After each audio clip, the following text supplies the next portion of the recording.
I am here with the phenomenally talented Jocko Sims, who is starring on New Amsterdam right now. Thank you for taking time to meet up with me. My pleasure. Awesome. So, why don't you talk a little bit about, before we get into New Amsterdam, when you first decided you wanted to be an actor? I know you kind of had a little different path to being an actor than most. Absolutely. Yeah, you know what? It's interesting because before I wanted to be an actor, I knew for sure that I was going to be a doctor, which is a bit ironic. I was going to say, you played a lot of, yeah, you've, Yeah, which is ironic. So I wanted to be a doctor in high school. I even had a medical symbol on my high school ring, and was very into biology. Chemistry was a little bit hard, but I love physics, so I knew that there was something there that I wanted to do. I was always fascinated by it. Either that or orthodontist or a dentist. That's when I really started to fall in love with it. I was going to get my braces done, and I was just, asking about teeth and all this stuff. And my dentist, Dr. Garza, there in San Antonio, Texas, he said, "Hey, when you're ready to come back for an internship, we'd love to have you." So and I had all the credentials. I used to be smart. I was in, I was in National Honor Society. I was the president of my Spanish club, top 5% of my class. And I got to college, and while I was there, I realized, I don't know if I want to be in school for the next 12 years. I kind of was ready for my life to start. So I'd always been talented in a way that I love creative stuff. My mom, she tried to encourage me to get into band and take theater and stuff in high school. I was like, "Mom, I don't want to do that stuff." Sure enough, I buckled down at my freshman year in college and took a theater course and fell in love with it. First of all, the theater department just welcomed me with open arms, and that's what I didn't expect. I talk to a lot of young people, when they're venturing off into acting, they always say, "Oh, I'm not an actor." And I know that feeling because that's what I felt going in, but they were just like, "Oh, welcome." And that was a good first venture into it. And I did a semester or a year there and moved to Los Angeles. I finished up school. It was still very important to me. Got my BA in theater. And then I graduated, and I went on my first audition, and I booked it. And I Well, went that's on my good. second audition and booked it. And that's when I knew this is what I was supposed to made do. the right But it path, took me yeah. 16 years, Brian, to No get my overnight dream success, role, right? to get my dream role of playing a doctor. So Yeah. we've come full You circle. have So come now I full get to be a circle. doctor. It's awesome. When you were in that theater program, did you enjoy the aspect of putting on productions for a live audience? Was that something that appealed to you? And do you wish you could go back and do theater work now, especially since you're in New York? Yeah, I think eventually I will do theater again. After studying it for 5 years and doing several plays, and some of which you were forced to do, I kind of was like, I'm not doing theater anymore. I Right. need to do film and TV. And now after doing 16 years of television, I'm like getting the bug, getting the itch again. And but at that time, while I was at school at UCLA, I loved those plays. I played Orsino in Twelfth Night. Shakespeare. I also did a character called Ice in Short Eyes, and it was a prison play. And it took place in this prison. It was all male play, and it was really exciting because we started to generate a buzz there at the college, and it was like, this is the play to go see. And I remember that we had this one fight scene, and two of the actors had choreographed this something called a hip flip.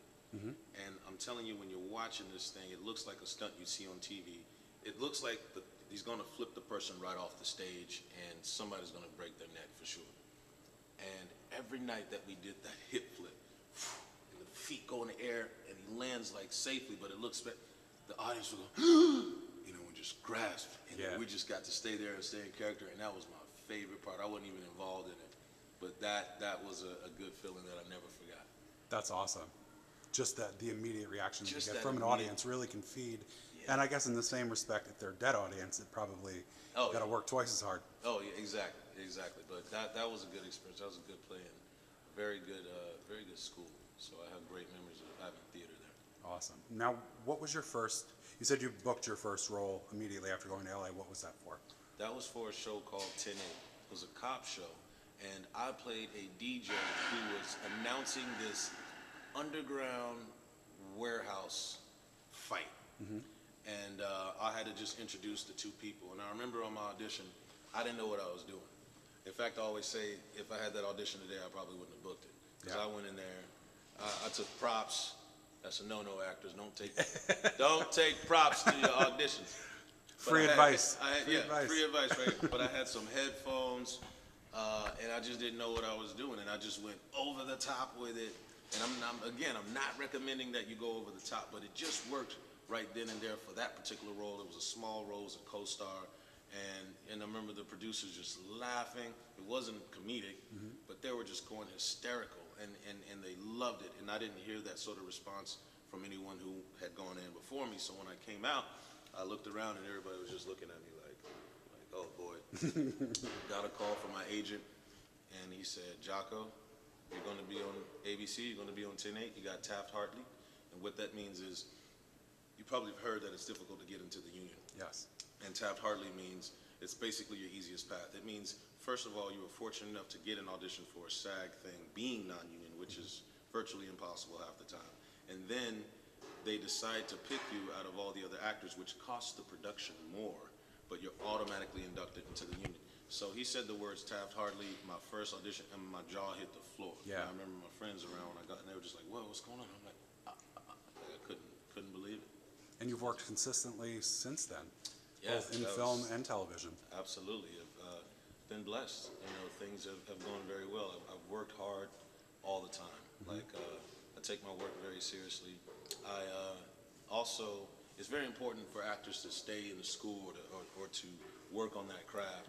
And for me, my school has been coaching other actors. So I call friends up and I say, hey, you know, if you have an audition, come on by and we'll work on the audition. And I put my all into it. We'll break the scripts down and we try to figure out what the best thing is. And not only do they feel better about going in for their audition, because I happen to be a really good coach, but also I'm learning from that experience as well. So that's kept me very much on my toes and kept me fresh and helped me to remember how to break down scripts and focus on what's in front of me. Right. What was your most challenging film role that you took on? Was it the one that your character was suicidal and you had different family members and friends coming to visit you? Was that your most challenging film role? Yeah, that was that's actually a very good point, and I would have forgotten about that film had you not mentioned it. That was my first feature film and my first leading character. It was called Something Is Killing Tate, and it was an independent film. And I remember that the director had worked on a short film that I had done prior to that, and he was working in the sound department. These were films that were coming out of USC, so they were film students. Well, when it came time for this director named Leon Lozano to do his feature film, I remember reading the script, and there was two things I had to say. Number one, you know, there's a part in this movie, spoiler alert, where, you know, a kid commits suicide. I think they're about the age of somewhere between 8 and 12, and they hang themselves. And I said, two things. Number one, I find that a little bit unrealistic. And number two, I'm not ready to play this role. Yeah. Because, you know, my character was suicidal, crying here and there. It was just very heavy, very emotional. And the director said, well, it's not that unrealistic because I've worked with youth, I work with kids, and this is based on a true story. This actually happened. And I was like, oops. Yeah. That's number one. And the producer of the film, Jessica Funches, is an awesome producer. They kept calling me, and they believed in me based on the other short film that I had done.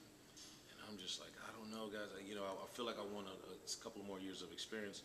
And they stood by me, believed in me, and I went and had an amazing experience. And was it challenging? Absolutely. Yeah. But it was a very, very good decision, and it helped to work that muscle that was there, and they believed in me, and I really appreciate them for doing that. Yeah, and maybe back then it wasn't as prevalent now, but now at 2018, almost 2019, it is unfortunately a thing.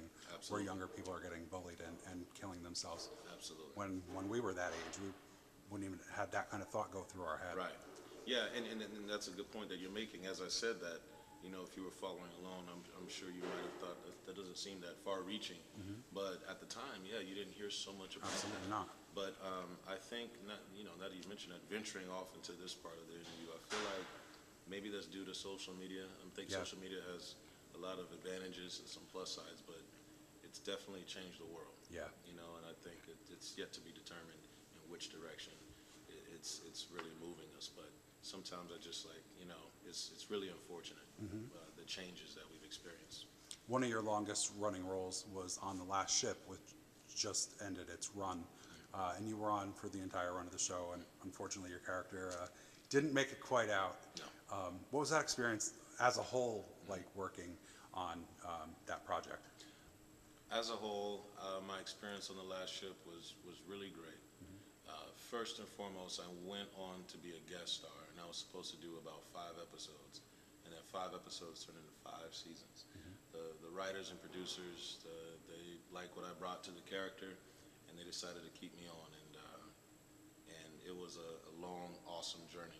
The viewers liked it as well. I liked you. Oh, that's fantastic. Thank you so much. I love the fact that we had the support of the United States Navy, because it's a big, big Navy show. We got to go to San Diego and film on those ships. And that was due in part to who was Secretary of the Navy at the time. His name was Secretary Ray Mabus. He was appointed by Barack Obama, and he was the longest serving Secretary of the Navy. He did all 8 years of the presidency. Usually they do 4 and they bow out. I had a chance to meet him and talk to him. I said, why do they give up? And he said, this job is ridiculously hard. And, he's in control of billions of dollars and really in charge of keeping us safe. And so getting to know Secretary Mabus, who's still a good friend of mine, he invited us down to the Pentagon, a couple of actors, and we went. Our poster, The Last Ship, is up at the Pentagon still today. So if you're there, check it out. That's awesome. It's really awesome. And we actually premiered season 3 in Washington, D.C. to a theater full of servicemen and women. They were all wearing their whites.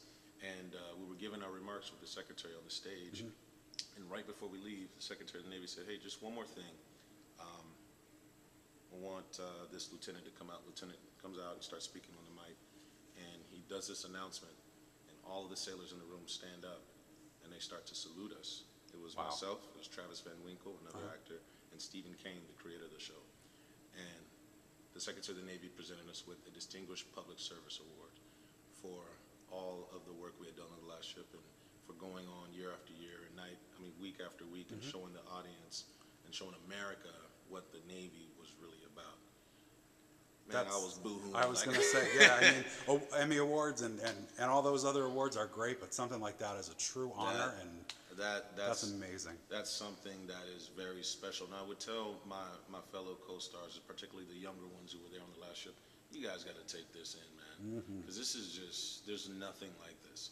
And I remember even, it was good. I'll tell you something bad I did. I actually, my buddy and I, Kevin Michael Martin, we would make a lot of jokes. We had a lot of fun. He played Miller on the show. And sometimes we get a little too silly. And we made a video, and we had posted online, and it was very funny. I mean, people were really digging it. But there were a couple of sailors who were like, this does not, we were wearing our costumes. Right. And they were like, this does not represent the United States Navy. And so we got a little pushback. And so at that time, this is season 1, and I decided to, write a letter to the Navy and apologize and say, you know what, I didn't realize that we are not just actors playing characters, but we're representing the United States Navy. Right. So right then and there, and they received it, they loved it. They didn't even ask for an apology, but it was just, it was a good wake-up call for me to see the servicemen and women who didn't appreciate us being a little too silly in our uniform. Right. So from then on, whenever I had that costume on, I felt like I had to represent the Navy well. So that says a lot about you that you actually took time to do that. Thank you very much. That's really, really a great thing. Thank you. And now let's talk about New Amsterdam, this new smash hit on NBC. Phenomenal show, phenomenal cast, great episodes. Every week there's something new to draw people in and keep viewers who have tuned in from the beginning wanting more. What has the experience been like filming here in New York? I know the hospital is a character in and of itself. Yeah. So what's that experience been like for you? And like you said, you did come full circle. You are now a doctor. You can't give medical advice on the street, but you can do it on the television. Yeah. So there's a lot to talk about there. Speaking of being a real doctor or not, Eric Dane, who plays Captain Chandler on The Last Ship, prior to The Last Ship, he played a doctor for 7 years on Grey's Anatomy. That little show. Yeah, it's a small show. You might have heard of it. And he played McSteamy. So we always jazz him, during The Last Ship. So McSteamy, we call him that every now and then. But before I started to go shoot the pilot, no, I think after the pilot got picked up of New Amsterdam, I called Eric up and I said, hey man, you got any advice for me? I'm going to go play a TV doctor. He said, Jocko, there's the most important thing that I learned after playing a doctor for 7 years is that you're not a real damn doctor. He's like, you can't go around fucking diagnosing people and shit. All right, retired. You don't want to get in trouble. And I was like, okay, cool. And it just made me laugh and wonder what circumstance did he probably get caught up on regarding that. But that's the thing. It's just here again, I'm playing a character where I'm a part of this community that is very well respected, and it's another honor to be able to play someone of so much importance, and even more so to be on a show that does it differently than other hospital shows. I mean, we take a look from the top down at the system and what's broken with it, and we attack it face on. Absolutely. As I'm sure you know, it's based on a true story. The book, 12 Patients, Life and Death at Bellevue. I said death. I went to a hip hop character. Life and Death. That's the next role. Don't spoil your next project. Oh, okay. Life and Death at Bellevue. A book written by Dr. Eric Manheimer, who was the head of, he was the medical director at Bellevue Hospital for 15 years. And New Amsterdam is based on Bellevue. It's supposed to be like Bellevue, a certain way you got to say it. We can't get a lawsuit. But so it's cool that we're tackling these issues, and we have these true stories that we're bringing to light. I don't know if you remember the character Jenna. Yes. With Tyler Labine. She's the young girl who is there with the therapist. That's a real person that Dr. Eric Manheimer really has a relationship with, and so it's just so great. At the same time, while we're entertaining people and have these cool little, nuances and love stories, and you see the characters grow, we also get to educate our audience. Like, for example, I didn't know until I started shooting the show that you can actually negotiate your hospital bill. Really? Exactly. Another tip. I I hope you people are getting a lot out of this interview. Listen, folks, you can negotiate your hospital bill. Once you get that bill, you don't have to necessarily pay it. I don't know who it is you negotiate with. I don't know if it's the company that calls and they're trying to get the money, but you don't necessarily have to pay that. But they don't want you to know that. Yeah. So, and there's some, Congress passed a law where, you can go compare, like if you want to go buy tires, you can look at the different prices and compare. If you want to go buy a car, it's the same thing. But, if you have to go get a surgery, a shoulder surgery or an open heart surgery or something like that, they don't tell you the price. So Congress passed this law, which helps to benefit the hospital and the medical industry. And, it's gosh darn time that we started putting the people first. I mean, it's well overdue. The system in this country is broken. We all know that. It doesn't matter what side of the political spectrum you fall on. I think the majority of us believe that healthcare should be a right and not a privilege. And again, we're just taking a look at that. We're having some fun, but we're also educating the electorate. Electorate, meaning get out there and vote at the same time. It's definitely must-see television, and it's really struck a nerve with fans and viewers who end up becoming fans once they get sucked in. You guys are going to be coming back in January. Can you tease a little bit about your storyline without getting in trouble and without putting too much out there? Yeah, what's cool about Reynolds is, he seems to be a character who I describe him as somebody who kind of maybe has a little stick up his what. And I love the birthday episode. I think it was episode 8 where I got to have a little fun. You're going to have a couple more episodes like that where we're going to have some fun. I team up with Anupam Kher, who plays Kapoor. He is my favorite actor to work with on the show. Bollywood royalty, huge. Out of all us young cats on the show, we think we're cool with our Twitter followers, Instagram. He has 12 million followers, the oldest guy on the show. So we team up. We have some funny, Brian. When the cameras are rolling, I got to tell you what happens in this episode. Sounds I'll give good. you a spoiler, bro. It's hilarious. And I told David Schulner, I said after that birthday episode, I was like, brother, I got to do some more comedy on this show because I just enjoyed it so much. Comedy within the dramas, those are the best. It's the best experience. So we're going to see a lot more of that. And also, you find out a little something from Dr. Reynolds' past that's a bit troubling. More so, you find that it's more troubling for him than anyone else around him. And he has to come to terms with it and face it head on. So you have something you can sink your teeth into. Absolutely. Or you did have since it's filmed. Absolutely. I have, let's say I got a monologue or two coming up for sure. Well, that's a tease if ever I heard one. Absolutely. Well, we look forward to seeing that. We look forward to seeing more of you in New Amsterdam. The show will return in January. And thank you so much for taking the time to sit down with me. It's been an absolute pleasure. My pleasure. Thank you so much. Thank you, Jocko.